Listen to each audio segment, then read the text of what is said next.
It's not a trick, it's a treat. Happy Halloween, everybody. I'm Susie Botello. I'm your host of the SBP Podcast Mobile Filmmaking. You're listening to episode 89. And my special guest host on this episode is Aaron Nabus. Hi, Aaron. Hello. Happy Halloween, everybody. And me, right? Of course. Hey, I don't know if you've read about the blue moon tonight, but we've got never mind that we're experiencing a very special Halloween in not such a good way because we're all under this pandemic. So Halloween is going to be different this year. But I don't know if you're aware of this or not, Aaron, but there's a special blue moon that's going to be illuminating us from above. Did you hear about that? I haven't. I've been stuck doing a lot of freelance work the last couple of days. So I'm only up looking for air right now as I talk to you. Oh, okay. You poor guy. All right. Well, listen to this. I got this from a website, livescience.com. Got to give credit where credit is due. I'm going to read this. Halloween is here, October 31st. Like we don't know. Along with the full blue moon, meaning the second full moon in a single month, All Hallows Eve full moons are rare enough, occurring only once every 19 years. But this is the first time since 1944 that trick-or-treating has lined up with a blue moon, according to the Farmer's Almanac. So, tonight is the night. If you've ever wondered which night you could do this, tonight is the night to howl at the moon. Could I get any cornier? Sure. Ooh, cornier, candy corn. But there's something really cool about blue moon, which is not just that this blue moon. I mean, talk about the coincidences, right? There was a movie. This just said it happens every 19 years, and that reminded me. 2019, which was all the way back in last year, we had this film go viral. We, us, all of us in the mobile filmmaking industry. The film's name, it was a feature film. It was shot in New Zealand with an iPhone by Steph Harris, and it was called Blue Moon. But the reason that I'm bringing this up, outside of the obvious, is because I bet you don't know this, or maybe you haven't noticed, but we are now ending October, and this month, October, 3 birthdays happened, which are very connected to that film, Blue Moon. So Mark Hadlow had his birthday in October. Jed Brophy had his birthday in October. You might also know them as Dory and Nori from The Hobbit and the Lord of the Rings. But also, Mark's daughter, Olivia Hadlow, had her birthday this month. So happy birthday to all 3 of them. Happy birthday. Pretty cool, huh? I don't know if they did that on purpose. Hi, we're throwing out a casting call. All of you must be born in October and be from New Zealand. That would be crazy.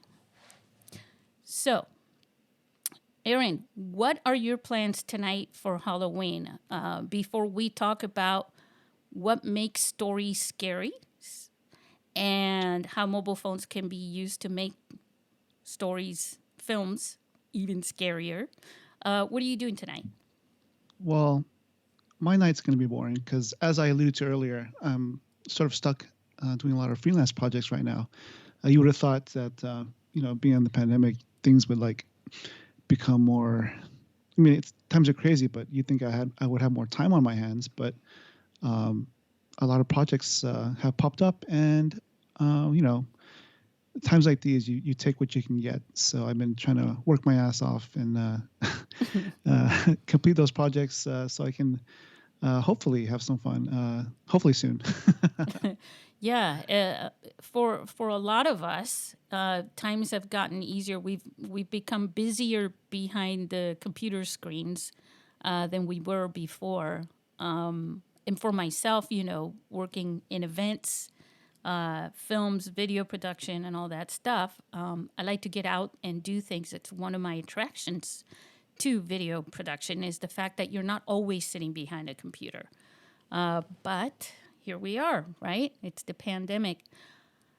Aaron, I don't want to make light of all the people right now that are hurting. There are a lot of people all over the world and in our country, in America, that are hurting right now due to this pandemic and all the consequences of,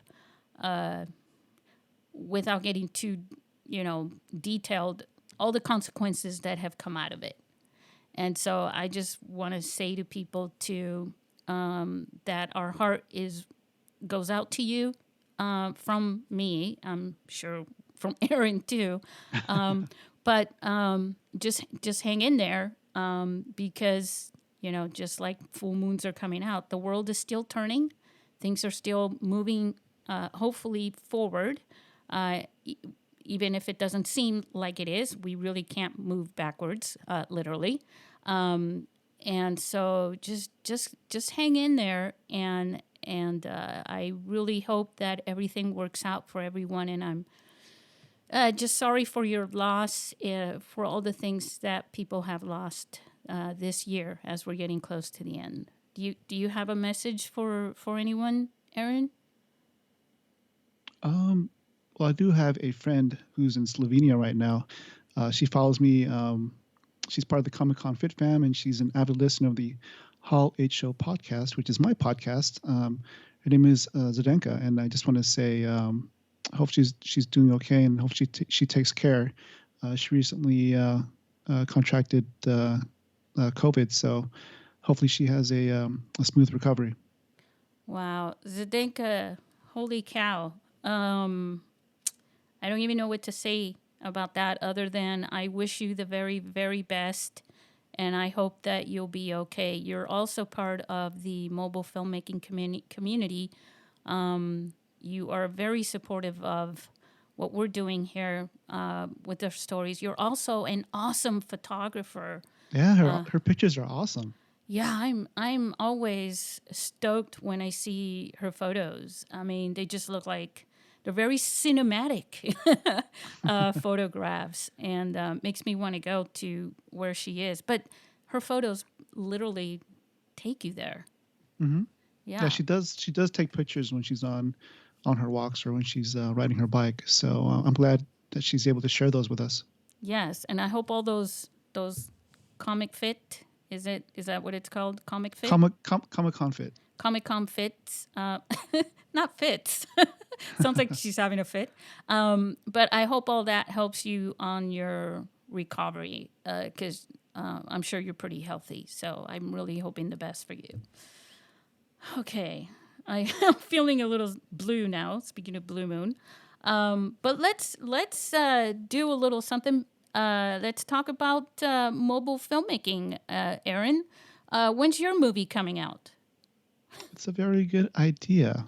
People have asked me that in the past, and it just really depends on what kind of story that I can come up with, because I think that's probably key to a good film. I mean, especially a mobile film, right? Yeah. Yes, it is. So I mean, I do have it in the back of my head, but on top of everything else that I'm working on, it just seems like I need to pay the bills first. Maybe that's the story right there that you just told us. For your film is about a guy who wants to make a movie, but he's got bills to pay, Right. and he can't make the movie. I wouldn't say can't. He's postponing the movie. Right. You know what? One of the things that obviously I have notes all around me, but I don't want to sway away from what this podcast is about. It is Halloween. And of course, Halloween, we think about scary stories and movies. I'd like to know, Aaron, what would your creative brain tell you would be some cool ways to use mobile phones to make stories, as you're filming, scarier? Ooh, it's a really good question. I never really thought about it. But let me just say this really quick. Although I don't have any plans immediately to make a movie, I do understand the importance of the mobile film movement that you have going on, and a lot of the people that have come through the festival, and all the smartphone filmmakers around the world. So, although I'm not an avid filmmaker yet, I do my best to I guess support as much as possible. So. Well, let me say something about that, just for all you listeners who don't know this, but Aaron is part of the SBP team. So let me just take a moment here and give kudos to Aaron for helping us and being a big part of all the meetings that you and I had, considering plotting and planning and launching the mobilefilmstories.com website as the first video streaming platform for people making films using smartphones. Thank you for all of that, Aaron. Oh yeah, you're welcome, and I'm happy to be along for the ride, because I think what you're doing is really awesome, and it's such a good way to garner creativity. And since you already have what you need in your pocket, right? So I think the motivation and inspiration and the, I guess, technical knowledge that a potential filmmaker can gain from being part of the community goes a long way. I mean, you even have a forum on mobile film stories called the Quad that will allow people from around the world. You're freaking me out, Aaron. You're reading my mind. I mean, where people can come together and talk about ideas and share their stories in an open setting. Yes, I actually, the reason why I was thinking about that, I thought, it would be so cool right now to use the voice of the platform to give a little shout out to a few people on this platform right now on the Quad. We've got a number of members that have already signed up, but they're part of the mobile filmmaking community as well. Oliver Richards, yoo-hoo! Oliver is one of the top contributors to the Quad. There's also Robin Henkel. He is a musician. He actually met him at some workshops for the Mobile Film School here in San Diego, and he's offering music for you for your films and projects. So, yoo-hoo! And they're going to do that after each one. But welcome to the Quad, and also Sigfrido from Italy. I should maybe say that Oliver is in Ireland. Sigfrido, welcome to the platform. He is in Italy. Obviously, Inga Vosk, who has her feature film Stealth here on the platform. Inga is coming from St. Petersburg, but I believe she lives in Moscow. And then there's Al Garcia, and I know he's from South America somewhere. Do you know where? I don't want to screw that up, It's like saying someone's from France or something when they're from Italy, I'm not sure. Well, I'm sorry, Al, I can't remember.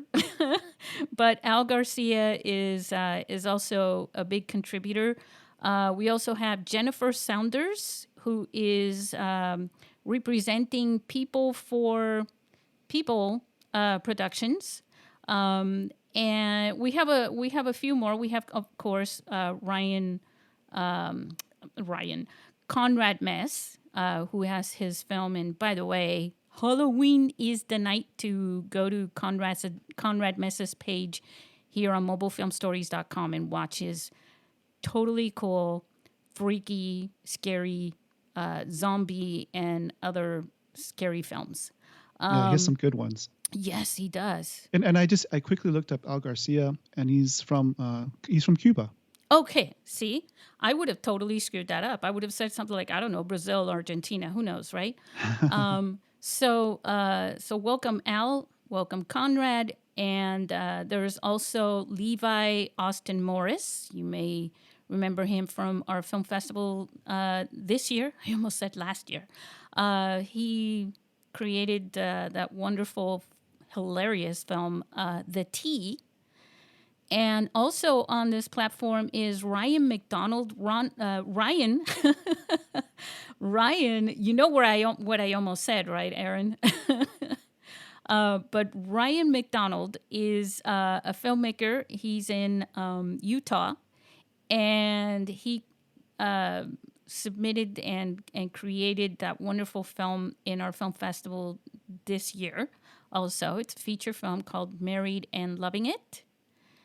And I don't know, do you know who Ian Lear is, Aaron? Ian Lear. Give me some hints.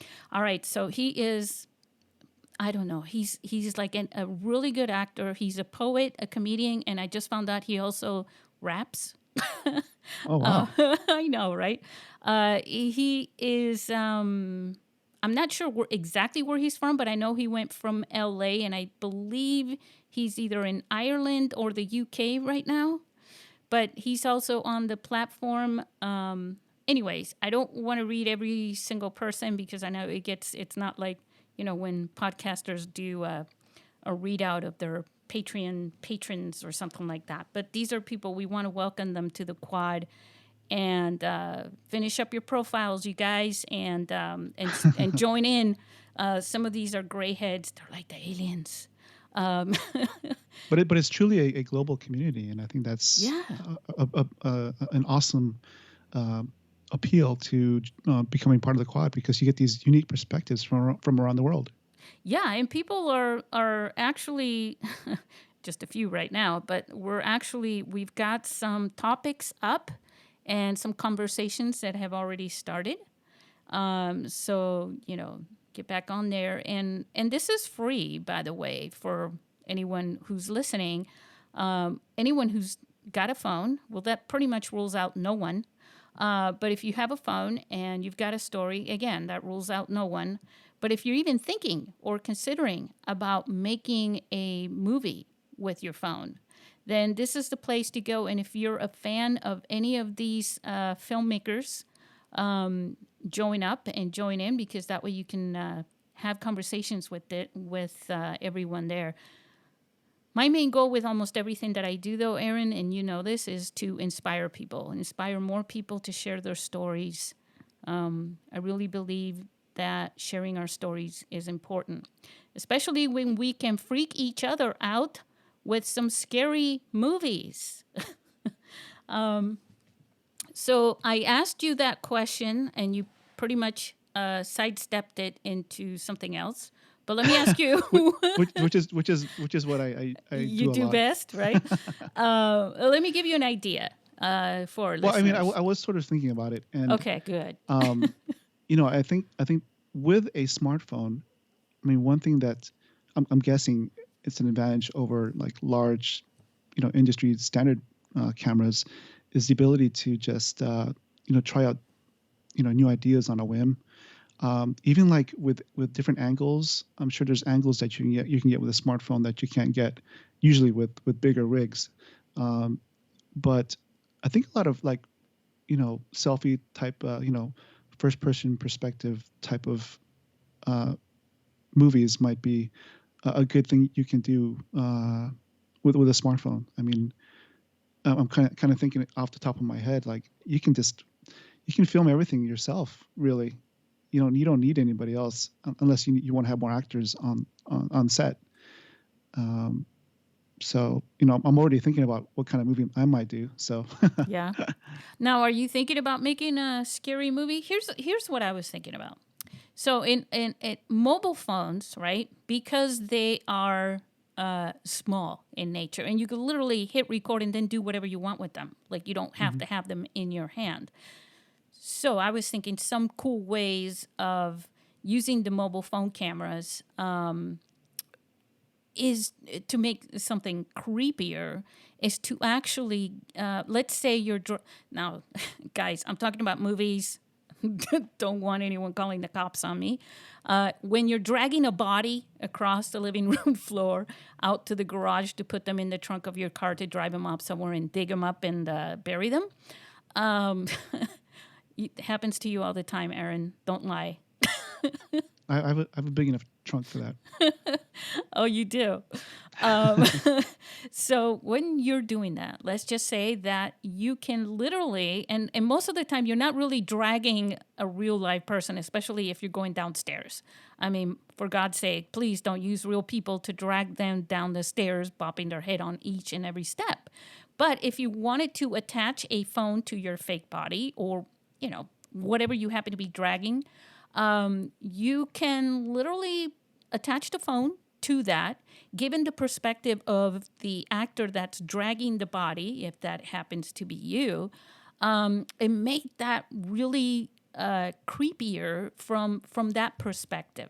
I know it's been done with traditional cameras before, but it would be cool. And also, at some portions of it, when you are dragging literally feet, you can give the angle showing, the legs and the feet being lifted up and carried about. There are little things like that you can do with a phone, which I think it's easier to do with a phone than it is with a 20-pound camera or or where, Exactly. you know. I think with your experience as a filmmaker, you definitely said it way more eloquently than I did.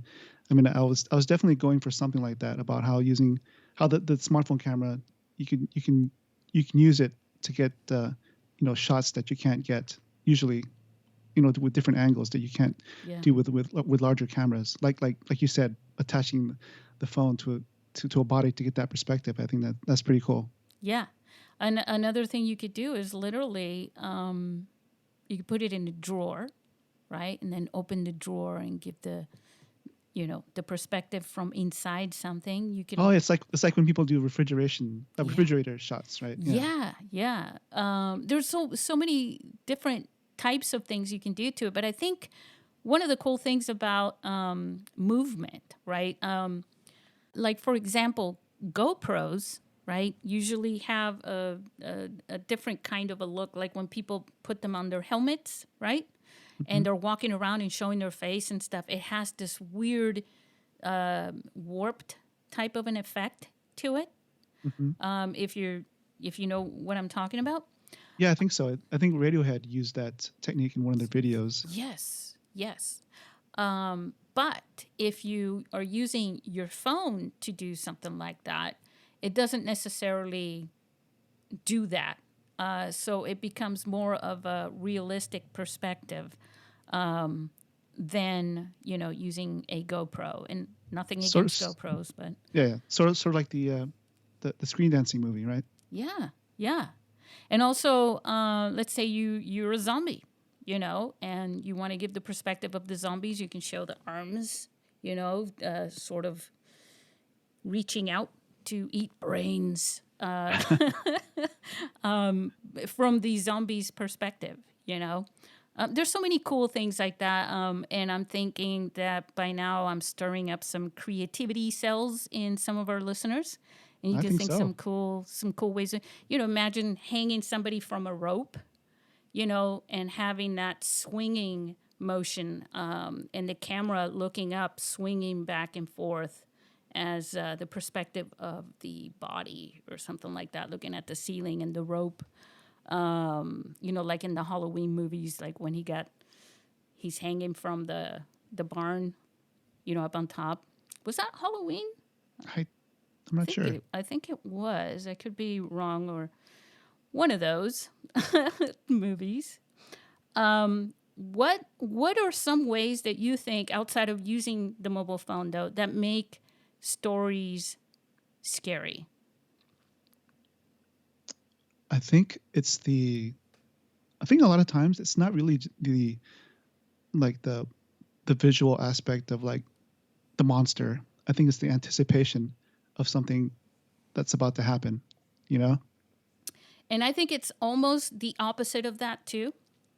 You don't anticipate anything, because there's scary and then there's creepy, right? Right, right. And if you think of creepy, it's like creeping along, So it's Mm-hmm. a slower, it's like building you up for it, and then nothing happens, right?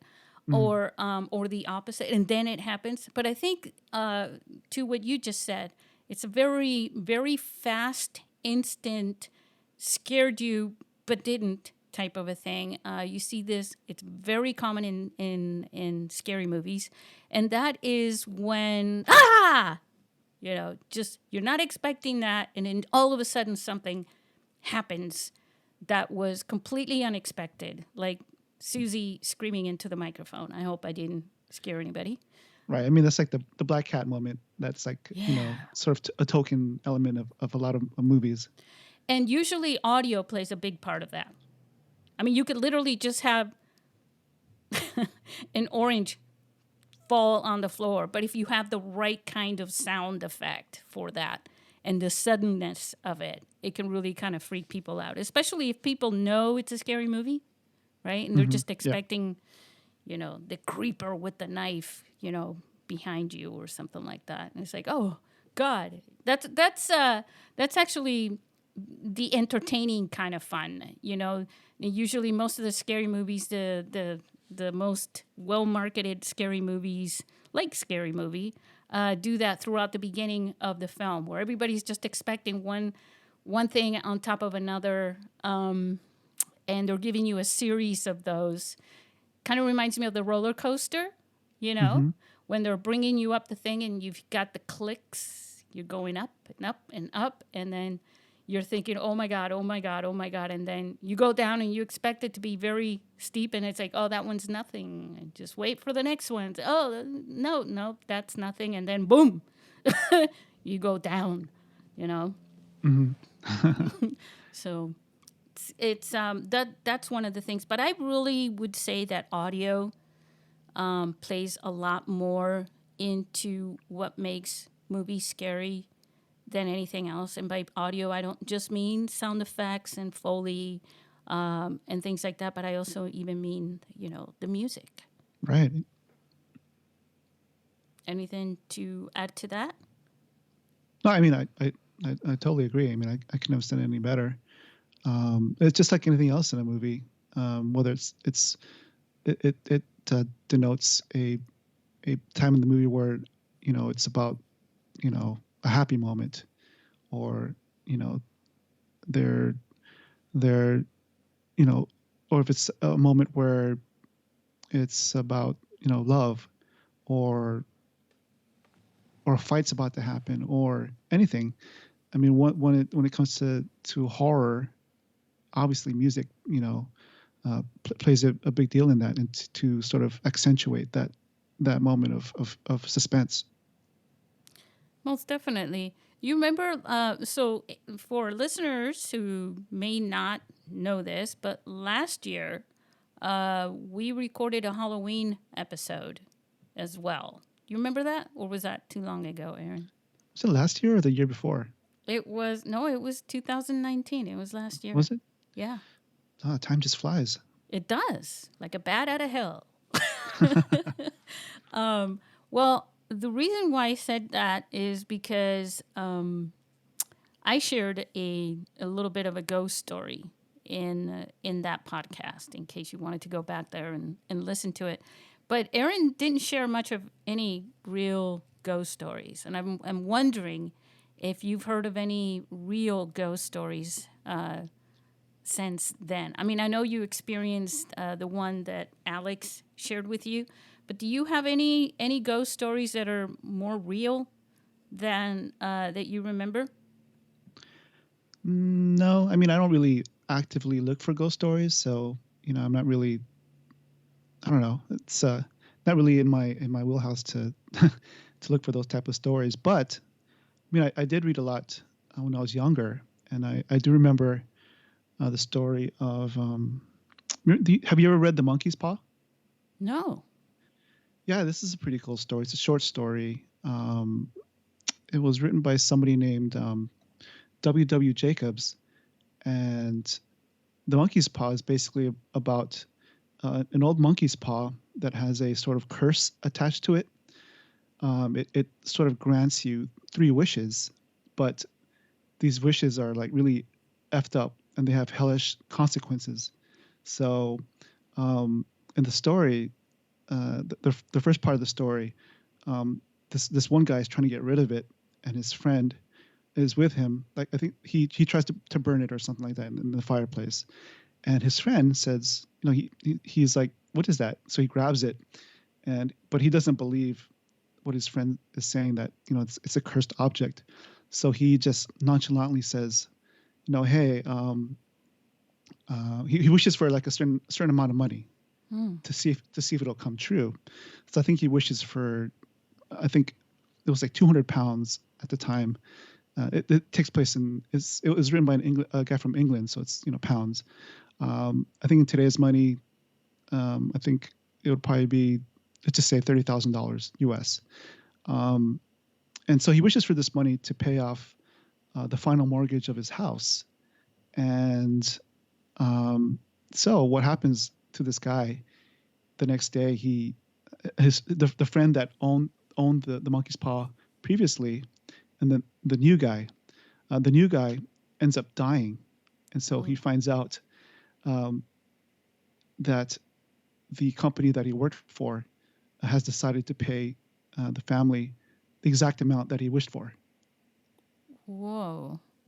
Yeah, so he ends up dying at a factory or something like that. So, as a form of compensation, the company pays the family the exact amount of money that person wished for. So, so what ends up happening is that I think the wife of the guy that died wants to use the monkey's paw, to wish her husband back to life, and so that person, she wishes for it, and then I'm sorry, it was either, I think it was probably the mother of the person that died wishes for the son to come back, but then they kind of have cold feet, and so like I think the cemetery is close to where they live, and they hear a knock at the door. But what ends up happening is that they're too scared to open the door, and so I think that the father wishes for whatever that thing is outside to go away, and so after that wish, they open the door and there's nothing there anymore. That's so. Wait, so this is a true story? I mean, Not a true story. It's a short story. Oh, okay. The whole time you're sharing this, I'm going, wow, man, this is why have I not heard about this? Oh, that's trippy. I wonder if some of our listeners, man, I just wish I could just pull you right in here. If you're listening to this podcast and you have a scary story to share, just go ahead and share it, and tag our podcast, tag this episode, whatever, because I'd love to hear it. I've had quite a number of scary stories to share, but I don't want to give the impression like I'm just some freaky person who's just constantly experiencing weird things. Maybe I'm not in tune with the supernatural universe, so I don't have those experiences myself. So let me tell you something. So basically, what happens is there was a friend of mine, that for some reason a lot of these things happened when he was around, but he had nothing to do with it. It's not like, oh, he was playing a prank or anything like that. It was just that he happened to be there as a witness, and I would almost say it was to give me the affirmation, right, of saying, yes, this really was freaky. This really freaking happened. You know what I'm saying? But I have a few of those, and and sometimes, remember, so have you ever lost something in your house and you've looked for it? You've literally, let's say you have a table that maybe only has 3 things, right? And you're looking for one particular thing, and then you go, oh, I swear I looked there earlier and it wasn't there. And now it Yeah, is. like my eyeglasses. That's different. That's because you were blind, right? No. That's one of those things where, you're looking for your eyeglasses, but Yeah. it's on the top of your head or something like that. Right, But, right. That's funny. So I was with a friend of mine, and this friend, actually, and I was actually giving him, I think his car was broken down, and I was giving him a ride to some other place in San Diego. It was a bit away. So he was taking something from his garage. I was waiting for him in the driveway. Oh, that's right. It was I think it was a boat, and I was taking him to where the boat was, and he was bringing something from his garage into his boat. So he was literally doing that, and then he had put a wad of keys. You know how a lot of guys have like massive amount of keys all in one ring. It's like 30 pounds of keys. Well, he had put him on this ledge along the fencing, by the garage, by the driveway, and he locked it up and he put it there. And then he was doing something, so he said, and literally I saw this with both my eyes, because that's usually how I see things. I'm sitting in the driver's seat, and he reaches in from my driver's side. My window is rolled down, and he tosses that big wad of keys, thump, right into the passenger side floor, right? And I'm like, okay. And he says, hold on, I'll be right back. And then he, does whatever. He comes back in, he gets in the car, and we drive to this place. We get to the place. We literally took the car apart from the inside, looking for those keys. We could not find them. So he couldn't open this boat to put his stuff in. And it was so disappointing. It was like we drove all the way down there for nothing. And we were wondering the entire time. We were like, what the hell? Where did those keys go? We just couldn't figure out where those keys went. The thing is, while we were having this discussion, we were doing the same thing like maybe you and I would do. Well, remember that I picked them up, and I tossed them into the car, right? You did see me toss them in, right? Yeah, I totally saw that. So that's a confirmation. That's like, 2 witnesses seeing the same exact thing. And by the time we get back to the garage, the driveway, I was going to say goodbye to him, and he goes to the trunk to get his thing, and that ledge is there. The keys were still there. The keys were still there. He never put the keys on the floor of the car. Never. And so it was, it's not like he threw him in and then he took him out, because he didn't do that. He just threw him in. I think what he ended up doing was grabbing his wallet or something like that from in the house before he got in the car, and that was it. But those keys were still on that ledge where he literally grabbed them and threw them in the car. So we find the keys later when we come back. They had not moved. Isn't that freaky? Wow, it is freaky. Yeah, and he was saying, 2 people. We weren't drugged or anything. You know what I mean? It's not like 2 people drugged up, hallucinating on the same vision or whatever. It literally just never happened. But according to our eyes, we both saw it happen. It just never did. Wow. Just thought I'd share that with you. I don't have so many stories that every single year for Halloween I'm going to share one. But I just thought I'd throw this one out there because this is another one of those that I continuously wonder about. It's like in my head. This was a long time have you seen ago. that person like recently or anytime? No, I did see them afterwards a few times here and there, and we kind of will recall that and just sort of scratch our heads, and kind of go, "Wow, yeah, trippy. Yeah, what can we do?" I mean, it's one of those moments where you go, "Yeah, it happened, but it didn't happen, right? But it happened, and what are we gonna do about it? We just can't figure it out. What happened? Wow.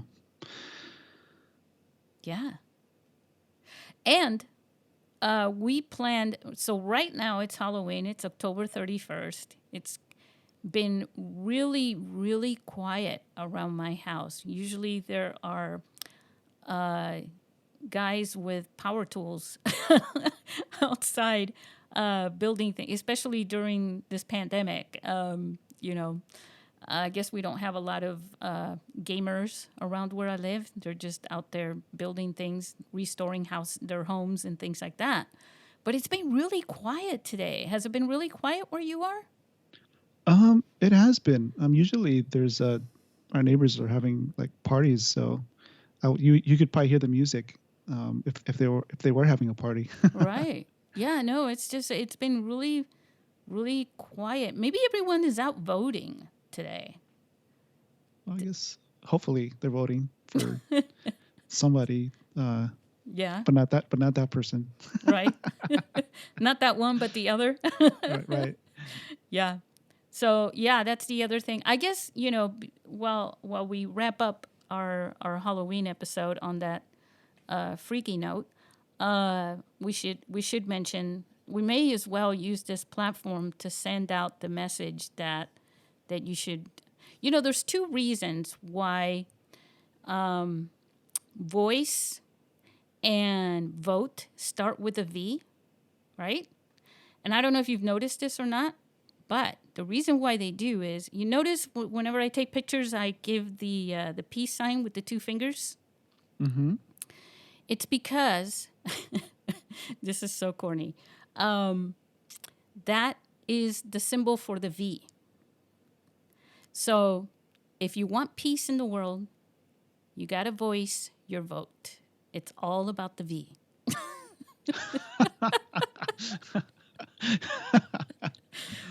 Heard it only here, guys. Is 2020 the scariest year you've ever experienced? I wouldn't say it's the scariest.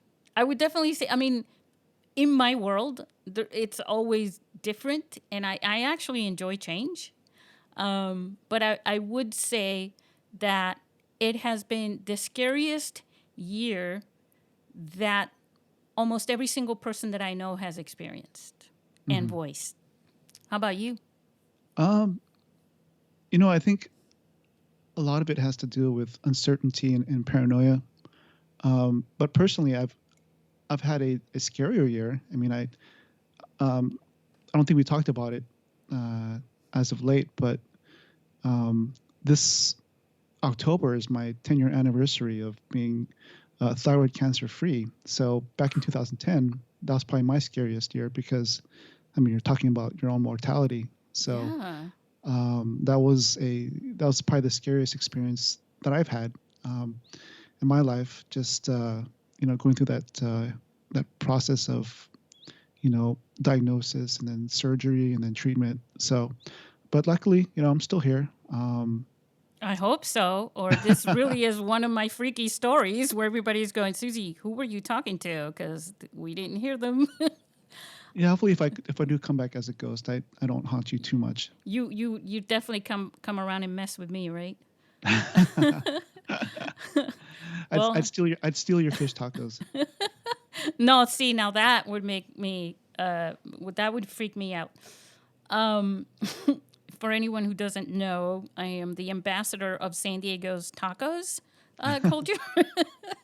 But that would you just mention that is I mean, yeah, that would scare anybody. I mean, it's one of the things that I wish before I go to sleep is like, don't let anything bad happen to anybody that I know or care about. And I care about everybody that I love, and I love everybody that I care about. So it's not like they're two sets of people. And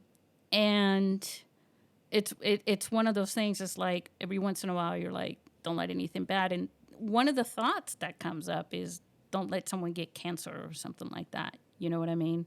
Mm-hmm. Did you have? I don't mean to bring you down or anything, but did you, when you were told that you had that, was that like, how did they tell you? Like, how Oh, did? see that's the thing. I went in for something else, and Oh, they happened to see something suspicious during a CT's or uh, uh, some sort of scan, yeah.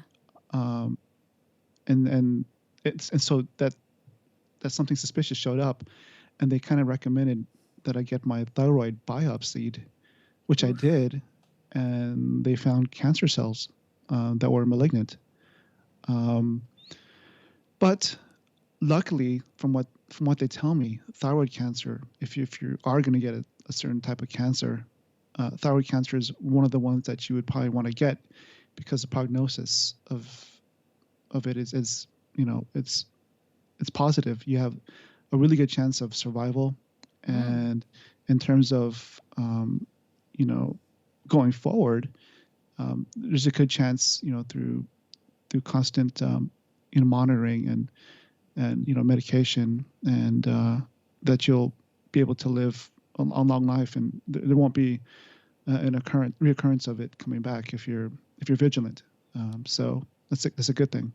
So being vigilant means that you do get uh, checked out for that, just to make sure it hasn't come back, or is there a probability of that? Oh yeah, basically what when it comes to monitoring for thyroid cancer, once you find a dosage of medication that's good for you, um, what you usually have to go through is a blood test, every year. Mm. So they can tell through the blood test to see if there's any suspicious, thyroid activity going on in your body. Because if they find it in your blood test, that means that there's something going on, and they'll have to maybe go through another radiation treatment. And when it comes to radiation treatments, what that entails is that you sort of swallow a radiated iodine pill, in which Mm. they, after you swallow it, then they'll track it throughout your body to see if it goes anywhere.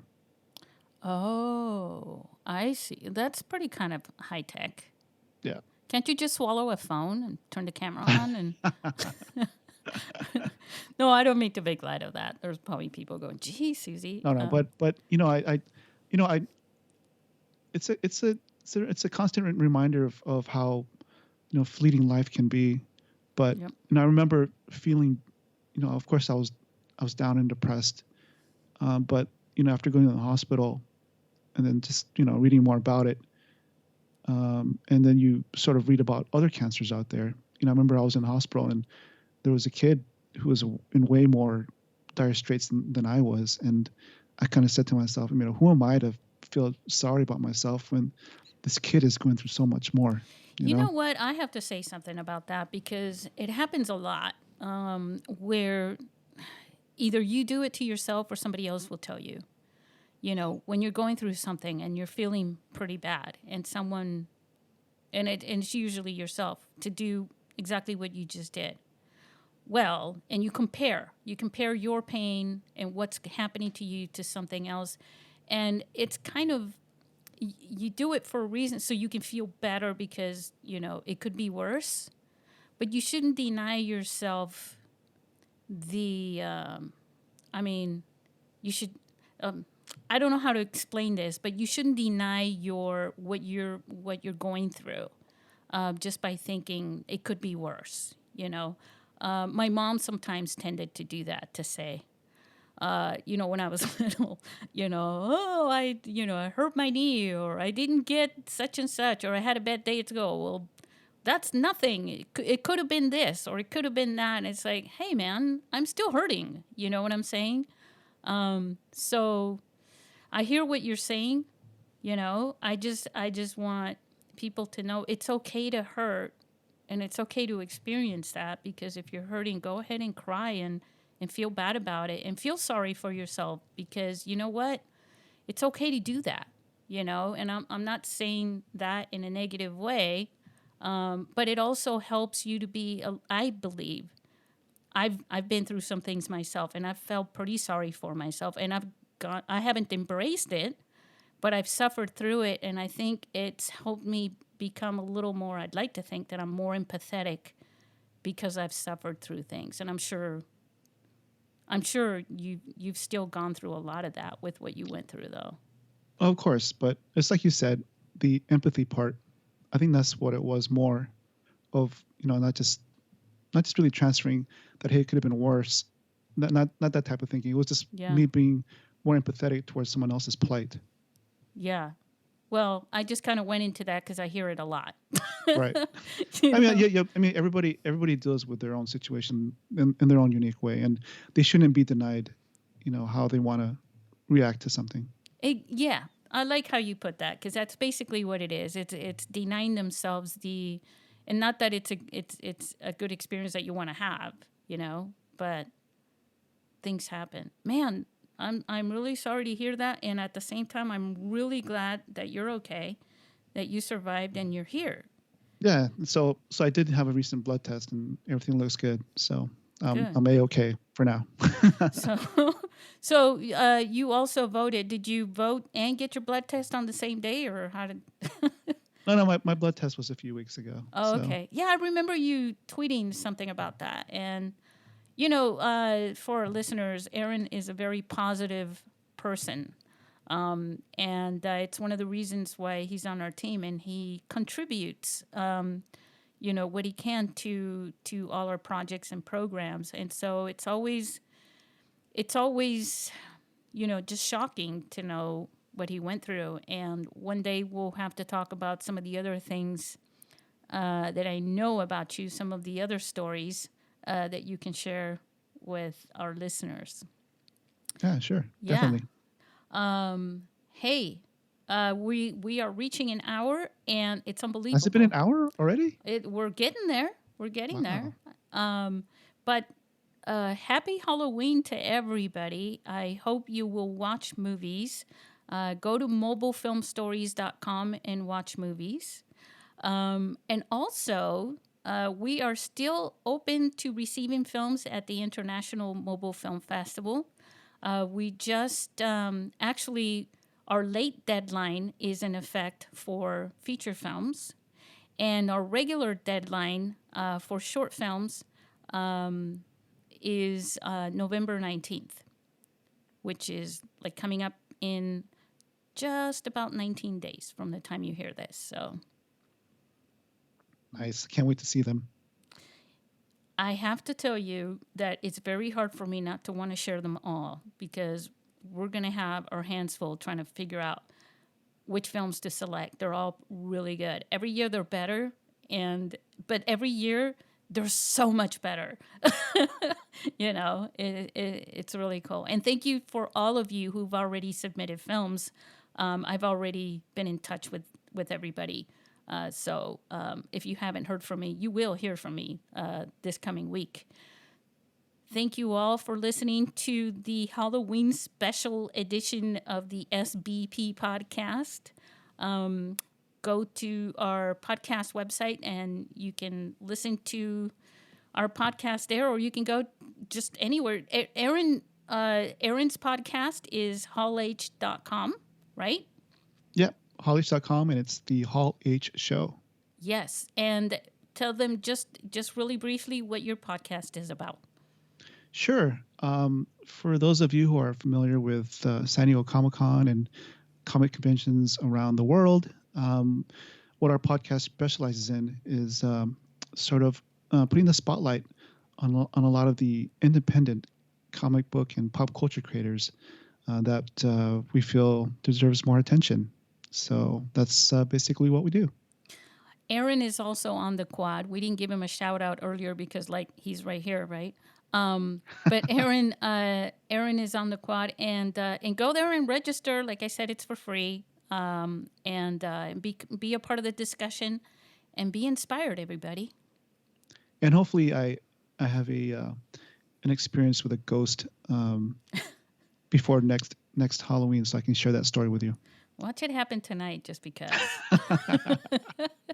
You'll text me. All right. Happy Halloween, everybody. Happy Halloween.